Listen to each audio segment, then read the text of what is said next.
is only one place in the galaxy with the technology, expertise, and experience to take on the most evil villains and monsters.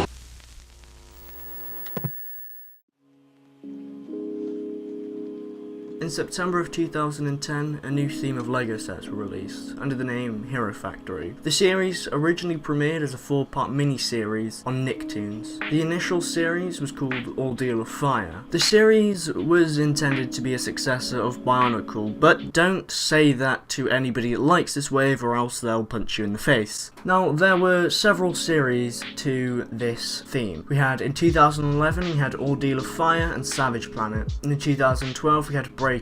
In 2013, we had Brain Attack. In 2014, we had Invasion from Below. Now, this series, being a successor of Bionicle, had several different features with it. It had comic books, clothing, games, and of course toys. To me, this theme is very, very, very close to my heart, as it played a massive part in my childhood and has a massive nostalgia factor to me. For those of you that don't know what Hero Factory was, essentially they were buildable figures. They used a lot of Technic pieces, and there was a big push on trying to make your own characters out of them. I still remember back in the day going down to the shop, picking out my favourite Hero Factory character, going home, building it with my friends, and then making our own characters and playing with them outside. This show meant a great deal to me. So in the actual show itself, we had a great number of characters, from Breeze to Bulk to Evo to Furno to Rocker to Stormer to Stringer to Surge, and the list goes on with the villains. From what I can tell, this theme was pretty popular, considering that they extended its run date to 2015. Now, the series itself actually revolved around the Hero Factory, a crime-fighting organisation that manufacture robotic heroes to fight and capture criminals across the galaxy and protect a similarly robotic populace. Now, the three main characters, in my opinion, that we see are Stormer, Furno, and Rocker. Back in 2012 to 2013, my interest with this series was peaked. I was a lot younger then, and I was obsessed with this theme. It was incredible. I loved having these action figures that were super poseable, but also super sturdy. I loved the show as well, and I can still remember to this day going on YouTube, searching up the show, and just watching it and loving it.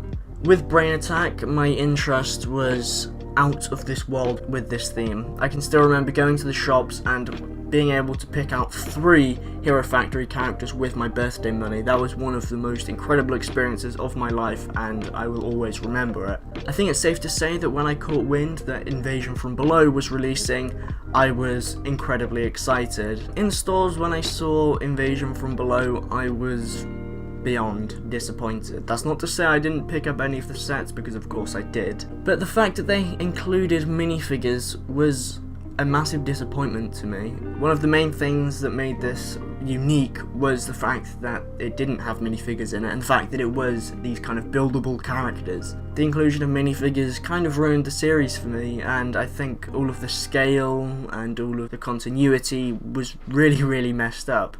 As I say, I did still pick up a ton of them, but it was just really disappointing. I still think to this very day what Invasion from Below could have been like. For many people of my age or slightly older, we will all remember Hero Factory. For older people, it will have been Bionicle. For our generation, it was Hero Factory.